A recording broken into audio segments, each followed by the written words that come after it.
Hello friends, स्वागत है आपका एक नई क्लास में। यह आपकी जो है एविडेंस लॉ की क्लास होने वाली है। एविडेंस लॉ की अगर बात की जाए तो एविडेंस लॉ आपका जो है फर्स्ट पेपर जो है रखा गया है फोर्थ सेमेस्टर में। तो फोर्थ सेमेस्टर में फर्स्ट पेपर रखा गया है, इसका सिंपल सा मतलब ये है कि आपका ये सबसे पहले पेपर होगा। सबसे पहले पेपर मतलब आपका ये 14 फेब को आपका पेपर है। ठीक है, 14 फेब को ये आपका पेपर है, तो इसकी तैयारी करवाना आपके लिए काफ़ी ज़्यादा जरूरी है, क्योंकि इसके बाद आपका पेपर जो होगा वो आपका 22 या फिर 24 तारीख को पेपर है। ठीक है, तो उसमें आपको एक हफ्ता का जो है टाइम मिल जाता है, लेकिन इस एविडेंस ला के लिए आपको केवल ही जो है आपका 15 दिन आपके पास टाइम है, 14 दिन। तो 14 दिन में हम इसको कैसे कवर करते हैं, इसको हम यहाँ पे ट्रिक देखते हैं, और क्या क्या चीज़ें आपको इंपॉर्टेंट है वो सारी चीज़ों की हम यहाँ पे बात करेंगे। तो इसको कवर करने की अगर तो बात की जाए तो आपको कोई भी पेपर है तो पेपर को आपको पूरा नहीं पढ़ना है। मतलब अब आपको पूरा नहीं पढ़ना है और उसका जो सिलेबस है उसको आप कवर नहीं कर पाएंगे, ये तो आप जो है सिंपली रखा गया है। लेकिन उसमें क्या हमको पढ़ना है ये काफ़ी ज़्यादा ज़रूरत होती है। दो चीज़ें अगर हम लोग जान जाते हैं कि किसी भी पेपर में हमको क्या पढ़ना है क्या नहीं पढ़ना है, तो काफ़ी ज़्यादा वो चीज़ें हमारे लिए आसानी हो जाती हैं। तो इसमें हमको जो पढ़ना है वो हम लोग जो बात करेंगे, तो सबसे पहले इसमें जो हम लोग बात करेंगे वो आपका संघ स्वीकृति की बात करेंगे।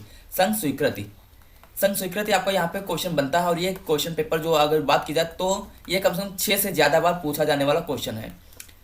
ये जैसे आपके लास्ट ईयर के क्वेश्चन है या फिर उससे पहले ईयर के क्वेश्चन, प्रीवियस ईयर के क्वेश्चन है, तो उसमें ये 6 से ज़्यादा बार पूछा गया आपका संघ स्वीकृति। संघ स्वीकृति क्या होता है इसको हम यहाँ पे देखते हैं। तो संघ स्वीकृति अगर तो सबसे पहले देखा जाए तो हेडिंग यहाँ पे आपकी संघ स्वीकृति। संघ स्वीकृति जो है आपका संघ स्वीकृति की परिभाषा, इसकी जो परिभाषा है वो आपको एविडेंस लॉ में कहीं नहीं दी गई है। एविडेंस लॉ में परिभाषा नहीं दी गई है, ठीक। लेकिन इसकी परिभाषा दी गई तो कहाँ दी गई, इसकी परिभाषा आपको दी गई है स्वीकृति की परिभाषा जो है संघ स्वीकृति की परिभाषा। सिंपल सा चीज अगर रखो तो वहां पे Stephen's Digest of the law evidence में इसकी परिभाषा दी गई है। ठीक है, तो आपका यहाँ पे दो पॉइंट बन गए। कौन से पॉइंट बन गए कि स्वीकृति की परिभाषा जो है आपका एविडेंस लॉ में कहीं पर भी नहीं दी गई है, इसकी परिभाषा आपका Stephen's Digest of the law evidence में दी गई है। ठीक, अब स्वीकृति से हमारा और क्या पॉइंट बनता है, स्वीकृति जो है आपका किसके अंतर्गत आता है, स्वीकृति और आपका संघ स्वीकृति, ये दो चीजें होती हैं। ठीक है, तो संघ स्वीकृति की तो परिभाषा नहीं दी गई, लेकिन स्वीकृति बताया गया है। स्वीकृति कहाँ बताया गया है, स्वीकृति आपका बताया गया है धारा 17 में। स्वीकृति जो है स्वीकृति को धारा 17 में बताया गया है।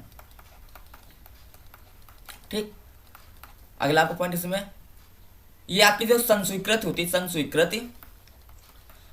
स्वीकृति के अंतर्गत आती है।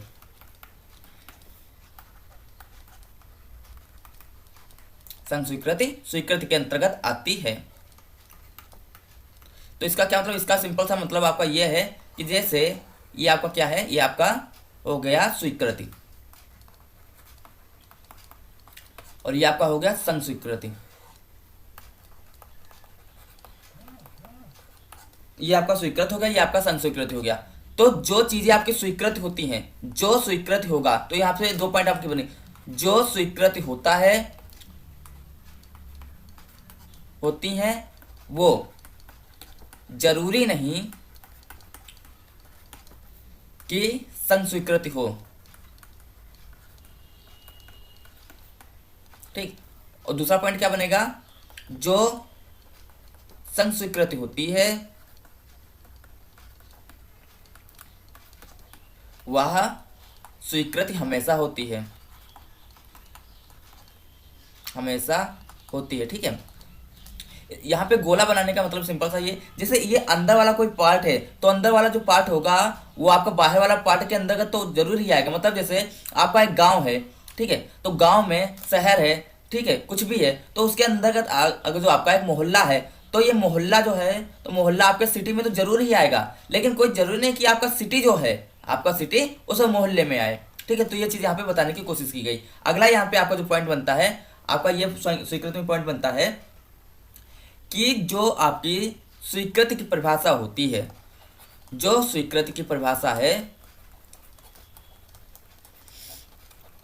वही परिभाषा संस्वीकृति पर लागू होती है। ठीक है, ये चीज हुआ। अब धारा 17 में जो और क्या बताया गया है, धारा 17 में ऐसे तथ्य बताए गए हैं जो विवादक तथा सुसंगत तथ्य के बारे में अनुमान लगाते हैं। अब धारा 17 में हमें यह बताया गया है जो सुसंगत तथ्य या विवादक तथ्य के बारे में अनुमान लगाते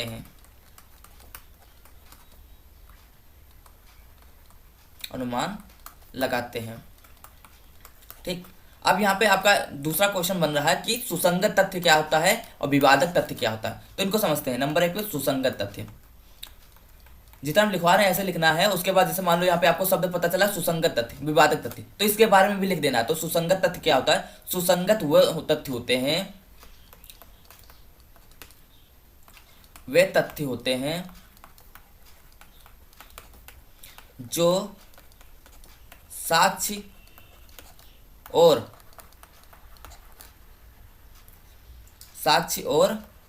मामला या फिर मैटर या फिर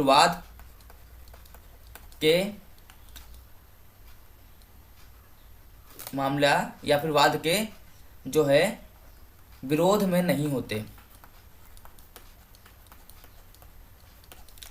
हैं। ठीक है, आप ये लिख सकते हो, या फिर यहाँ पे क्या लिख सकते हो, या फिर जो है सिंपल सा ये भी लिख सकते हो कि जो है उनके विरोध में नहीं होते, या फिर ये लिख सकते हो जिनमें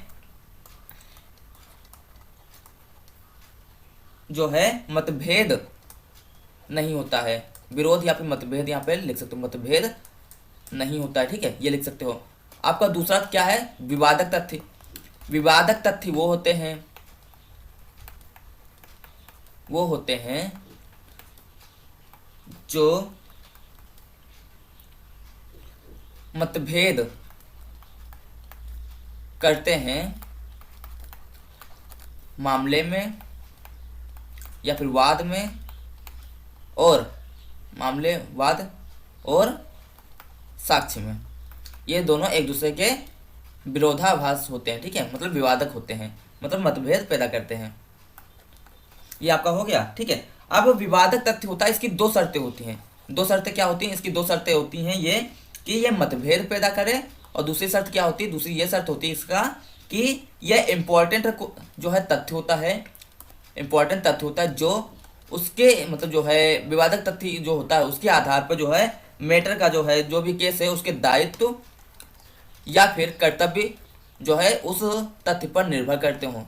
दायित्व या फिर कर्तव्य तथ्य पर निर्भर करते हो।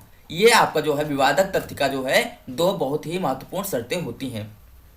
ठीक है, अब देखो यहाँ पे स्वीकृति हम लिख रहे थे, लेकिन उसमें सुसंगत आपका विवादक आ गया तो हमने उसको भी लिख दिया। तो यहाँ पे क्या हुआ? तो हमारा पेज वहाँ पे बढ़ गया। अब पेज बढ़ गया, जितना आपका पेज बढ़ेगा उतना ही आपको नंबर मिलेगा। ठीक है, अब इसके बारे में और क्या लिख सकते हो? सुसंगत में आप ये भी लिख सकते हो कि विवादक तथ्य जो होते हैं, विवादक तथ्य होते हैं, वो आपको बता दिया। और इसमें क्या लिख सकते हो? अगर कोई ऐसी कार्रवाई जो दीवानी कार्रवाई के संबंध में हो, कोई ऐसी कार्रवाई जो होती है, अगर कोई ऐसी कार्रवाई जो दीवानी संबंध में हो,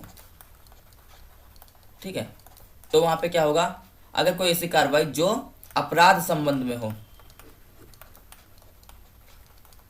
ठीक है, तो यहाँ पे जब दीवानी संबंध में होता है तो वहां पे क्या होती है? तो उसे स्वीकृत कहते हैं, और जो अपराध संबंध में होता है तो उसको संस्वीकृति कहते हैं। संस्वीकृति में वो आती है। ठीक है, ये चीजें हो गई। लेकिन यहाँ पर संस्वीकृति का जो है एक चीज और भी देखने को मिलता है। संस्वीकृति का यहाँ पे क्या देखने को मिलता है? संस्वीकृति का आपको अपवाद देखने को मिलता है। लेकिन अपवाद से पहले हम एक चीज यहाँ पे ये रखेंगे कि आपका जो क्वेश्चन है उसको संस्वीकृति में इतना है, ठीक है। उसके आगे की चीजें हम अभी आपको बताते हैं। अब संस्वीकृति के जो है इसके प्रकार देखते हैं। संस्वीकृति के प्रकार, संस्वीकृति प्रकार, इसके प्रकार जो है विशेषकर आपके 4 टाइप के होते हैं, ठीक है। लेकिन हम आपको यहाँ पे जो इंपॉर्टेंट है वो हम आपको बता रहे हैं, 3 टाइप के। नंबर 1 पे आपका प्रकार होता है न्यायिक संस्वीकृति, न्यायिक संस्वीकृति। नंबर 2 पे आपका होता है आपका अनौपचारिक, ठीक है, अनौपचारिक संस्वीकृति। और नंबर 3 पे आपका क्या होता है, न्यायिक हो गया, अनौपचारिक हो गया। नंबर 3 पे आचरण द्वारा संस्वीकृति,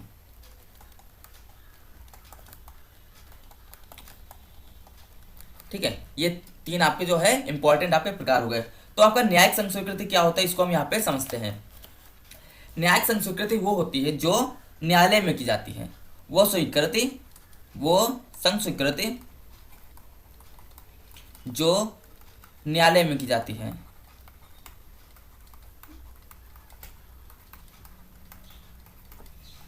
ठीक। और ये आपकी क्या होती है, ये आपकी जो स्वीकृतियां होती हैं वो स्पष्ट रूप से कार्रवाई के आरंभ में की जाती हैं, ठीक है। कार्रवाई के आरंभ में जो की जाती, कार्रवाई के आरंभ में की जाने वाली स्वीकृति, आरंभ में की जाने वाली स्वीकृति आपकी प्रारूपिक स्वीकृति होती है, प्रारूपिक स्वीकृति होती है, ठीक। दूसरा आपका क्या हुआ, अनौपचारिक स्वीकृति। अनौपचारिक स्वीकृति क्या होती, वे स्वीकृतियां जो कारोबार या फिर जो है आम जीवन या फिर साधारण वार्तालाप के क्रम में होती हैं, वार्तालाप के क्रम में होती हैं, वो आपकी अनौपचारिक स्वीकृतियां होती हैं, ठीक है। और प्रत्येक ऐसा कथन आपका जो देखो यहाँ पे अनौपचारिक हो गया, प्रत्येक ऐसा कथन आपका लिखित मतलब स्वीकृति आपकी लिखित या मौखिक हो सकती है, लिखित या फिर मौखिक हो सकती हैं, ठीक है। आपका जो है कथन, यहाँ पे कथन का मतलब यहाँ पे स्वीकृति आपकी जो है वो लिखित या फिर मौखिक हो सकती है, ठीक है। और यहाँ पे क्या हो सकता है, और आपका इसमें ये भी लिख सकते हो कि जैसे पति पत्नी की बात जो होती है, हस्बैंड वाइफ की बात जो है वहां पे तथ्य के योग्य नहीं होती, उनको बात को छुपा के रखा जाता है। लेकिन अगर जो वही बात किसी तीसरे को पता चल जाती है तो उसी आधार पे वो तथ्य बनाकर तैयार कर देता है, ये भी यहाँ पे लिख सकते हो। वो अनौपचारिक स्वीकृति में आता है, आम जीवन की बोलचाल की भाषा में आता है ना कि हस्बैंड वाइफ की कोई अगर जो कोई बात है तो वो अनौपचारिक स्वीकृति है, मतलब वहाँ पे औपचारिक के रूप में नहीं है। लेकिन अगर वो किसी तीसरे की बात में आ जाता है तो वहाँ पे वो तथ्य के रूप में आ जाता है। फिर आचरण द्वारा स्वीकृति, आचरण द्वारा स्वीकृति क्या है उसको देखते हैं। कुछ परिस्थितियों में आचरण की स्वीकृति जो होती है, आचरण की स्वीकृति का साक्ष्य बन जाता है जो आचरण शब्द होता है वो सत्यता को दर्शाता है, आचरण शब्द सत्यता को दर्शाता है, ठीक है। ये आप यहाँ पे स्वीकृति के प्रकार लिख सकते हो। तो आपका यहाँ पे कुल मिला के 2-2.5 पन्ना आपका यहाँ पे भर गया होगा, ठीक है। 2-2.5 पन्ना का जो भर जाएगा तो वहाँ पे अगर जो एक छोटा क्वेश्चन आएगा 5 नंबर का तब भी आप यहाँ पे लिख सकोगे। अगर जो बड़ा क्वेश्चन आता है तो यहाँ पे हम कैसे लिखते हैं उसको हम यहाँ पे देखते हैं। इतना आपने लिखा, फिर उसके आगे हम हेडिंग डाल सकते हैं कि जैसे किसी भी चीज को अगर जो वहाँ पे साबित करते हैं, ना साबित करते हैं तो उसको भी यहाँ पे लिख सकते हैं। साबित किया जाना, हेडिंग डाल के साबित किया जाना, फिर उसके बाद ठीक है ना साबित किया जाना, ना साबित किया जाना। तो इस हेडिंग में आपको जो है आता हो, ठीक है, किसी चीज को हम साबित कर सकते हैं, ना साबित कर सकते हैं, उन चीजों को यहाँ पे हम 2-2 लाइन में लिख दोगे, ठीक है। उसके आगे हम क्या लिखना, ये आपका जो है संस्वीकृति की जो है संस्वीकृति यहाँ पे एंड होती है, संस्वीकृति एंड होती है, ठीक है। अब संस्वीकृति एंड होती है तो संस्वीकृति एंड होने का क्या मतलब है कि आपका अगर एक क्वेश्चन बनता है 5 नंबर का तो यहाँ पे लिख सकते हो। अब 5 नंबर का क्वेश्चन बनता है तो उससे पहले हम ये चीज देखते हैं कि क्वेश्चन संस्वीकृति का जो आया है वो कहाँ कहाँ पे आया है, उसको हम यहाँ पे देखते हैं, ठीक है। यह स्वीकृति का जो क्वेश्चन आपका आया था ये 2018 में आया था। कब? 2018 में आपका आया था, 2014 में आया था आपका, ठीक है, 2010 में आया था, 2013 में आया था, 2016 में आया था, 2019 में आया था, ठीक है। ये संस्कृति का क्वेश्चन, और ये कहाँ पे आया था अभी हम आपको और बता रहे हैं क्वेश्चन कहाँ कहाँ पे आया था। अगर जो आप एक क्वेश्चन तैयार कर लेते हो, ठीक है, तो काफ़ी ज़्यादा आपके लिए इंपॉर्टेंट हो जाता है, ठीक है। ये यही क्वेश्चन आपका लॉन्ग के रूप में भी आ सकता है, शॉर्ट में भी आ सकता है। तो हम लोग इतने जगह पे ये क्वेश्चन आया था, तो कोई ज़रूरी नहीं कि आप लास्ट ईयर का पेपर तैयार करो। लास्ट ईयर का पेपर कोई तैयार करना कोई जरूरी नहीं है। आप जो है क्वेश्चन तैयार करो और क्वेश्चन वो आते रहते हैं। अब इसमें आपका एक क्वेश्चन ये आपका संस्कृति का हो गया, दूसरा क्वेश्चन इसमें एक लॉन्ग क्वेश्चन है, वो हम आपको यहाँ पे समझाते हैं। लॉन्ग क्वेश्चन आपका क्या है उसको हम यहाँ पे देखते हैं।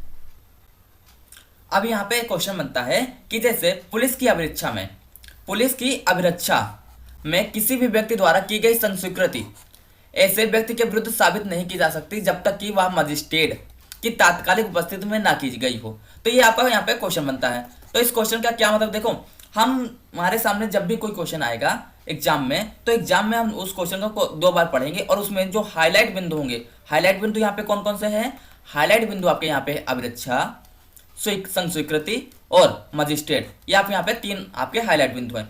तो यहाँ पे सबसे पहले हम चीजों को समझेंगे कि आपका यहाँ पे क्या क्या वो पूछना चाहता है। पुलिस की अभिरक्षा में किसी भी व्यक्ति द्वारा की गई आपकी संस्वीकृति यहाँ पे पूछा गया है, ठीक है। तो संस्वीकृति क्या मतलब होता है? संस्वीकृति का मतलब हम वही आपको बताए। संस्वीकृति मतलब होता है किसी भी चीज को वहां पे स्वीकृति देना अपनी इच्छा से। संस्वीकृति होता है अपनी इच्छा से वहां पे स्वीकृति देना। संस्वीकृति मतलब होता है अपनी इच्छा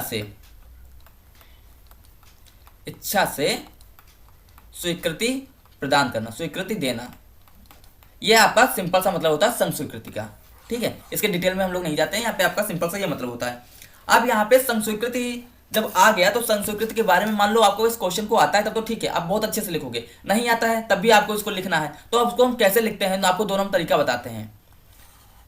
देखो ये क्वेश्चन अगर जो आपको आता है तब तो जैसे आप चाहते हो वैसे लिखो, क्योंकि लिखना तो आपको ही है, और नहीं आता तब भी आपको यहाँ पे कैसे लिखना। देखिए यहाँ पे अगर जो आपका संस्वीकृति शब्द आया, तो संस्वीकृति शब्द जो है अभी हमने आपको बताया कि संस्वीकृति आपका क्या होता है।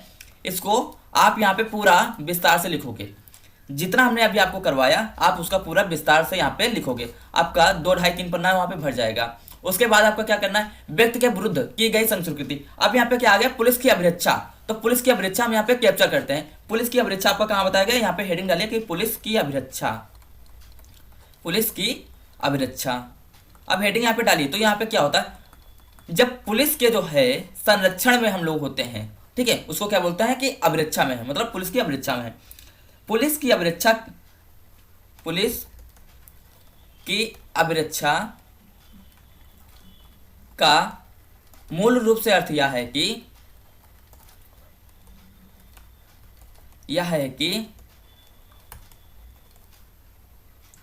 हम पुलिस की गिरफ्त में हैं, पुलिस की संरक्षण में हैं, या गिरफ्त यहाँ पे कर सकते हो, गिरफ्त में हैं, गिरफ्त में हैं, ठीक है। या फिर यहाँ पे ये भी लिख सकते हो, या हम पुलिस ऑफिसर की अभिरक्षा में है।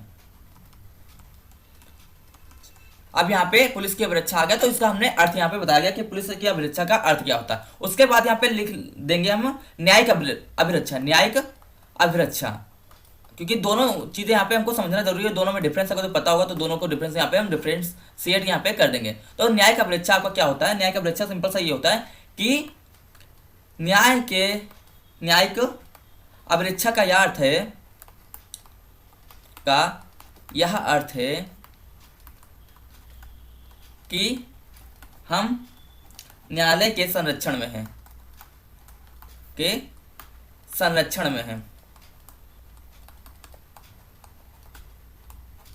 पुलिस अभिरक्षा और न्यायिक अभिरक्षा दोनों अलग अलग होते हैं, ठीक है। अब यहाँ पे हमने ये लिखा, पहले हमने क्या लिखा, पहले हमने संघ स्वीकृति को लिखा, फिर पुलिस की अभिरक्षा को लिखा, फिर हमने जो है न्यायिक अभिरक्षा को लिख दिया, ठीक है। अब इतना हमने जब लिखा तो उसके बाद जो है क्वेश्चन में और भी पूछा गया कि यहाँ पे क्या है। क्वेश्चन में अब यहाँ पे हम एक धारा उठाएंगे। धारा कौन उठाएंगे, सबसे पहले हमने धारा कौन उठाया था, धारा 16 उठाया था। अब हम लोगों ने धारा उठाएंगे कि धारा 26 उठाएंगे, ठीक है। अब धारा 26 अगर जो हम यहाँ पे उठाएंगे तो धारा 26 आपका क्या कहता है, धारा 26 आपका सिंपल सा ये कहता है कि धारा 26 का मतलब ये है कि भारतीय साक्षी अधिनियम की जो धारा 26 है उसमें बताया गया है कि पुलिस जो होता है, पुलिस की अभिरक्षा में होते हुए अभियुक्त द्वारा की गई आपकी जो स्वीकृति होती है उसको धारा 26 में बताया गया है। धारा 26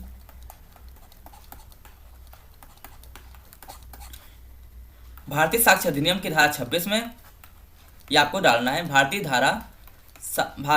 साक्ष्य अधिनियम धारा 26 में हमें यह बताया गया है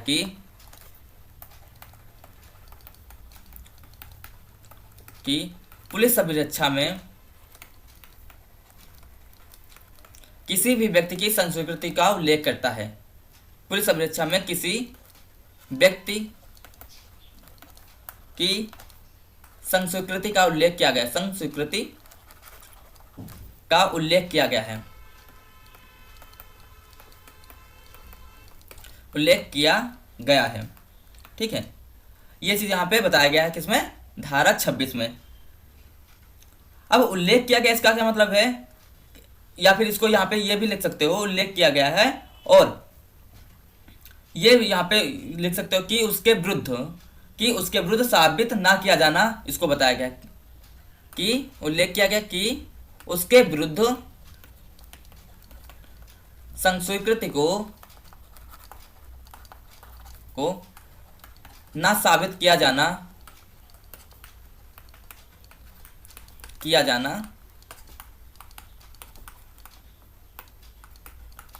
बताया गया है, ठीक। अब हमने धारा 26 को यहाँ पे एक्सप्लेन कर दिया। अब यहाँ पे दूसरा पॉइंट यहाँ पे डालिए। दूसरा पॉइंट क्या है, जब किसी व्यक्ति को पुलिस अभिरक्षा में रखा जाता है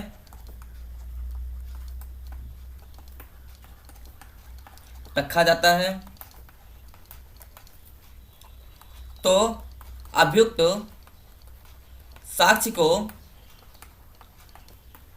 स्वीकृत या फिर ग्रहण कर लेता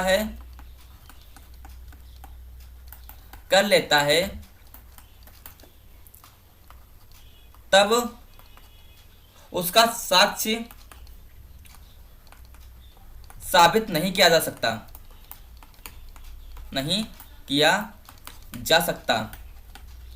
जब तक वह स्वीकृति मजिस्ट्रेट के सामने ना हो,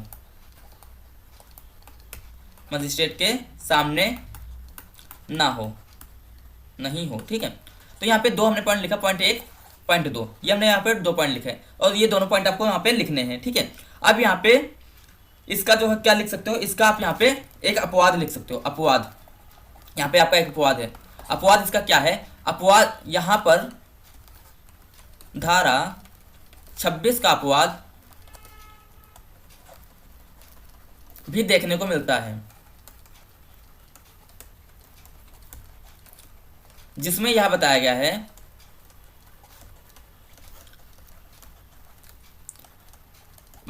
है कि अगर हम मजिस्ट्रेट के सामने पुलिस की अभिरक्षा में किसी स्वीकृति को लेते हैं, किसी अभियुक्त की स्वीकृति को लेते हैं तो वह मान्य होगा, ठीक है। ये बताया गया। अब यहाँ पे हम एक पॉइंट अगला आपका क्या डालेंगे, धारा का प्रभाव। धारा का प्रभाव मतलब धारा 26 जो है आपका वो डालेंगे। तो धारा 26 में जो भी अभी हमने आपको 2 पॉइंट लिखवाया था ना, एक पहला पॉइंट एक दूसरा पॉइंट। तो यहाँ पे क्या लिखना, धारा 26 का प्रभाव में दूसरा पॉइंट यहाँ पे पहले आपको लिख देना है, ठीक है, पूरा उतार देना, फिर उसके बाद आपको यहाँ पे पहला पॉइंट लिख देना है, ठीक है। तो यही धारा 26 का प्रभाव हो जाएगा। इतना आप सब लिखोगे तो आपका क्या होगा कि आपका जो है क्वेश्चन पूरा हो जाएगा, ठीक है, क्वेश्चन पूरा हो जाएगा जो हमने बताया था। अगर तो यहाँ पे चाहो तो यहाँ पे सिंपल सा ये भी लिख सकते हो कि मजिस्ट्रेट की, या फिर ये यहाँ पे लिख दो कि मजिस्ट्रेट, एक हेडिंग ये भी बन जाएगी, मजिस्ट्रेट की साक्षात उपस्थिति। मजिस्ट्रेट की साक्षात उपस्थिति इसलिए जरूरी होती है क्योंकि मान लीजिए जो है किसी भी व्यक्ति को वहां पे गिरफ्तार किया गया है या फिर उसकी अभिरक्षा में रखा गया, पुलिस की अभिरक्षा में, तो उसको मार पीट कर भी जो है सबूत को सखरवाया जा सकता है, ठीक है। इसलिए वहां पे मजिस्ट्रेट की साक्षात उपस्थिति वहां पे चाहो तो वहां पे जरूरी भी हो जाएगी। अगर जो किसी साक्षी को वहां पे सखरना हो, बताना हो, ठीक है, तो वहां पे स्वैच्छिक इच्छा जो है अगर जो होती है तो मजिस्ट्रेट के सामने उसको मान्य होगा। ये हम लोग यहाँ पे लिख सकते हैं क्वेश्चन में। अब यहाँ पे आपका क्वेश्चन ये एंड होता है, ये इतना आप लिखोगे तो आपको 15 नंबर मिल जाएंगे, ठीक है। 15 नंबर का ये क्वेश्चन आएगा तो कम से कम 6-7 पेज, 5-6 पेज का तो आपको लिखना ही होगा, तब आपको जो है 15 नंबर का ये क्वेश्चन मिलेगा, ठीक है। तो उम्मीद करता हूँ आपको ये क्वेश्चन समझ में आया होगा, ठीक है, और वहाँ पे जो हमने आपको पॉइंट बताए वो आपको समझ में आया होगा। और ये क्वेश्चन आप जरूर ही जो है पढ़ के जाना, क्योंकि यहाँ से आपको एक ना क्वेश्चन जरूर मिलेगा और यहाँ पे 5 से आपको 15 नंबर मिलने के चांसेस हैं। तो इसको आप पढ़ के जाना, आपका एग्जाम बहुत ही करीब आ गया, ठीक है। थैंक यू और मिलते हैं अगले वीडियो में, तब तक के लिए टेक केयर। अगर जो आपने चैनल सब्सक्राइब नहीं किया हो तो सब्सक्राइब करके उसको शेयर कर दीजिए। Thank you.